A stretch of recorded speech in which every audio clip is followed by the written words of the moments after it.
It is widely agreed that the origin of marriage dates well before recorded history, but the earliest recorded evidence of marriage ceremonies uniting one woman and one man dates from about 2350 BC in the Far East. Over the next several hundred years, marriage evolved into a widespread institution embraced by various cultures. Initially, marriage often involved multiple partners, usually female. Monogamy became the guiding principle for Western marriages sometime between the 6th and the 9th centuries, following a protracted battle between the Catholic Church and the old nobility and kings who wanted to say I can take a second wife. The Church prevailed, with monogamy becoming central to the notion of marriage by the 9th century. The main purpose of marriage, earlier on, was to act as an alliance between families, for either economic or political reasons, or both. The marriage was arranged, more often than not, with the couple marrying having no say in the matter. Even today, in some cultures and religions marriages are arranged on the same basis. The notion of marriage as a sacrament, namely a Christian rite recognized to be of particular importance and significance, can be traced back to St. Paul. In the New Testament book of Ephesians, at chapter 5, Paul compared the relationship of a husband and wife to that of Christ and his church. Other religions recognize the rite of marriage in various different ways. The Muslim faith allows a polygamous marriage with a man allowed as many as 4 wives. The Hindu faith has the profound belief in that marriage celebrates the joining together of 2 individuals for eternity so that they can together pursue truth, meaning and physical desire. Today, most people recognize that regardless of how a couple enter into the marriage, it is a bond between 2 people that involves responsibility and legalities, as well as commitment and challenge. That concept of marriage has remained constant through the ages. The exchange of the ring, in that it has no end, represents eternity. Church blessings did improve the lot of wives. Men were taught to show greater respect for their wives, and forbidden from divorcing them. Christian doctrine declared that the twain shall be one flesh, giving husband and wife exclusive access to each other's body. This put new pressure on men to remain sexually faithful. But the Church still held that men were the head of families, with their wives deferring to their wishes. Later than you might think. For much of human history, couples were brought together for practical reasons, not because they fell in love. In time, of course, many marriage partners came to feel deep mutual love and devotion. But the idea of romantic love, as a motivating force for marriage, only goes as far back as the Middle Ages. Naturally, many scholars believe the concept was invented by the French. Its model was the knight who felt intense love for someone else's wife, as in the case of Sir Lancelot and King Arthur's wife, Queen Guinevere.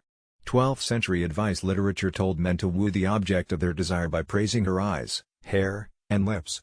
In the 13th century, Richard de Fournival, physician to the King of France, wrote Advice on Love, in which he suggested that a woman cast her love flirtatious glances, anything but a frank and open entreaty.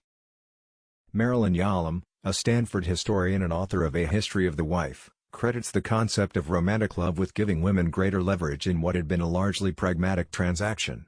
Wives no longer existed solely to serve men. The romantic prince, in fact, sought to serve the woman he loved. Still, the notion that the husband owned the wife continued to hold sway for centuries. When colonists first came to America, at a time when polygamy was still accepted in most parts of the world, the husband's dominance was officially recognized under a legal doctrine called coverture, under which the new bride's identity was absorbed into his. The bride gave up her name to symbolize the surrendering of her identity, and the husband suddenly became more important, as the official public representative of 2 people, not one. The rules were so strict that any American woman who married a foreigner immediately lost her citizenship. Women won the right to vote.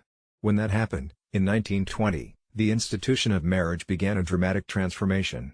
Suddenly, each union consisted of 2 full citizens, although tradition dictated that the husband still ruled the home.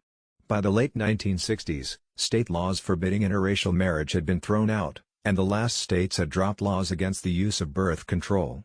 By the 1970s, the law finally recognized the concept of marital rape, which up to that point was inconceivable, as the husband owned his wife's sexuality.